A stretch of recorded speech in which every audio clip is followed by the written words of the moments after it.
എത്യോപ്യയിലെ Hailey ഗുബി അഗ്നിപർവ്വത സ്ഫോടനത്തിന്റെ ഭാഗമായി രൂപപ്പെട്ട കരിമേഘ പടലങ്ങൾ ഉത്തരേന്ത്യയിൽ നിന്ന് നീങ്ങുകയാണ്. ചാരവും സൾഫർ ഡയോക്സൈഡും കലർന്ന മേഘങ്ങൾ ചൈന ഭാഗത്തേക്ക് പ്രവേശിക്കുന്നു. രാത്രി 7:30 മേഘങ്ങൾ ഇന്ത്യയിൽ നിന്ന് പൂർണ്ണമായും നീങ്ങും എന്നതാണ് ഇപ്പോൾ മനസ്സിലാകുന്നത്. അർജുൻ പീതാംബരൻ, വ്യോമ ഗതാഗതത്തെ ഉൾപ്പെടെ ബാധിച്ച വലിയൊരു പ്രതിസന്ധിയാണ്. പ്രതിസന്ധി അവസാനിക്കുകയാണോ? സർവീസുകളെല്ലാം വേഗത്തിൽ പുനഃസ്ഥാപിക്കാൻ കഴിയുമോ?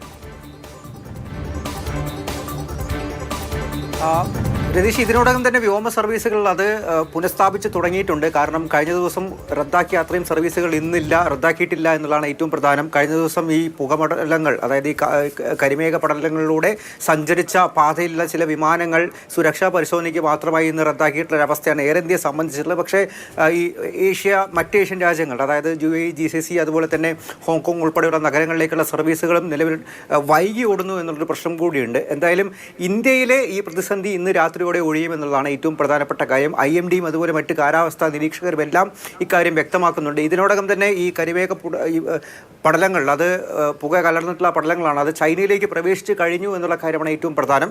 ഇത് പക്ഷേ ഇപ്പോഴും കറാച്ചി മുതൽ ചൈന വരെ നീളുന്നുണ്ട്. അതിപ്പോൾ പോയിരിക്കുന്നത് ഗുജറാത്ത്, രാജസ്ഥാൻ, ഡൽഹി, ഉത്തർപ്രദേശ്, ആസാം വഴിയാണ്. ആസാം, അതുപോലെ പശ്ചിമ ബംഗാൾ ഉൾപ്പെടെയുള്ള മേഖലയിൽ ഇപ്പോഴും ഈ പറയുന്ന കരിമേഘ പടലങ്ങളുടെ സാധ്യത കാണാൻ സാധിക്കുന്നുണ്ട്. രാത്രി 7:30 ഇത് ഇന്ത്യ വിട്ട് പൂർണ്ണമായും നീങ്ങുമെന്നുള്ളതാണ് ഏറ്റവും പ്രധാനമായിട്ടുള്ള കാര്യം. അതിനുശേഷം ആശ്വാസകരമായ സാഹചര്യത്തിലേക്ക് എത്തുന്നു എന്നതാണ് പുതിയ വിവരങ്ങൾ. അർജുനാണ് ആ വിവരങ്ങൾ പങ്കുവച്ചത്.